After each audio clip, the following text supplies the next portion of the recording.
एक समय की बात है। हिमालय के नीचे बसे शांत गांव शिवपुरी में एक गरीब लकड़हारा रहता था, जिसका नाम था भोलाराम।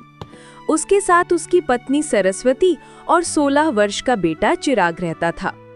भोलाराम मेहनती था, ईमानदार था, लेकिन उसकी एक बड़ी समस्या थी। जंगल में लकड़ियों की कमी हो रही थी और उसे कई दिनों से सही कमाई नहीं मिल रही थी। एक शाम सरस्वती रोते हुए बोली, सुनिए, घर में आटा तक नहीं बचा है। चिराग दोपहर से भूखा है, मैं क्या बनाऊं?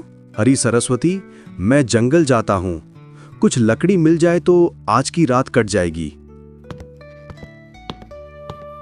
भोलाराम जंगल की ओर निकल गया। शाम होने लगी थी, हवा में ठंड बढ़ रही थी। अचानक उसे जंगल की बिल्कुल बीच में एक बहुत पुरानी टूटी हुई गुफा दिखाई दी। उसे लगा शायद अंदर सूखी लकड़ी मिल जाए। गुफा में अंधेरा था। जैसे ही भोलाराम अंदर गया, उसे चमक की एक हल्की सी झिलमिलाहट दिखाई दी। वो घबराया।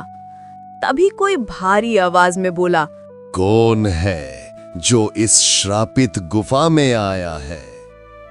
मैं भोलाराम, मैं किसी का बुरा नहीं चाहता, बस अपने परिवार का पेट भरने आया हूँ। अचानक सामने एक चमकते वस्त्रों वाला बूढ़ा ऋषि प्रकट हो गया। उसकी सफेद दाढ़ी छाती तक थी और आंखों में सितारों जैसी चमक।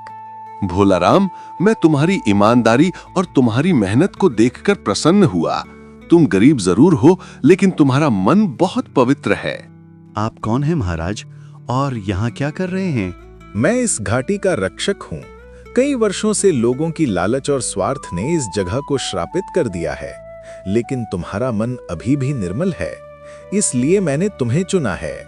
ऋषि ने अपने कमंडल को खोला और उसमें से चांदी जैसा चमकदार एक छोटा सा पत्थर निकाला। ये कोई साधारण पत्थर नहीं है, ये कल्पाश्म है।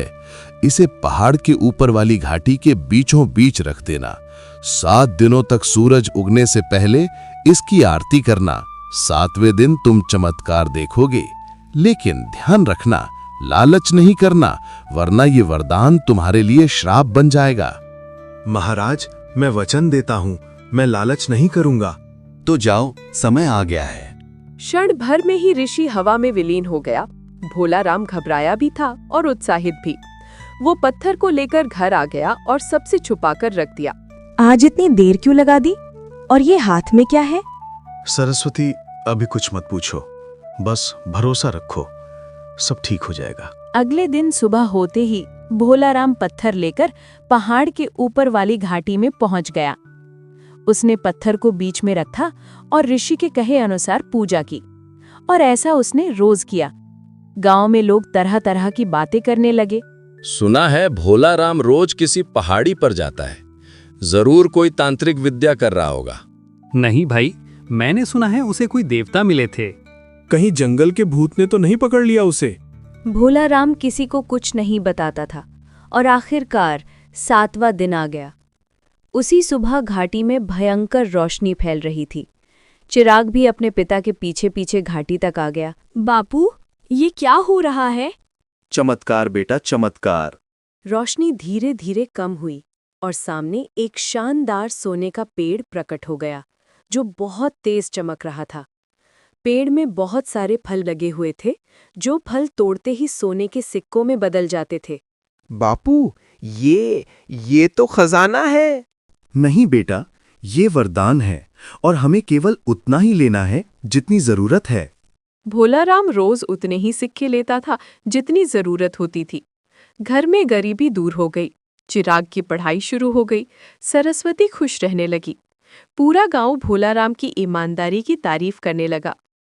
लेकिन जहां अच्छाई होती है, वहां बुराई की नजर भी पड़ती है। गांव का लालची बनिया कैलाश भोलाराम को रोज घाटी जाते देख चुपके से उसका पीछा करते हुए जादुई सोने के पेड़ के पास पहुंच गया।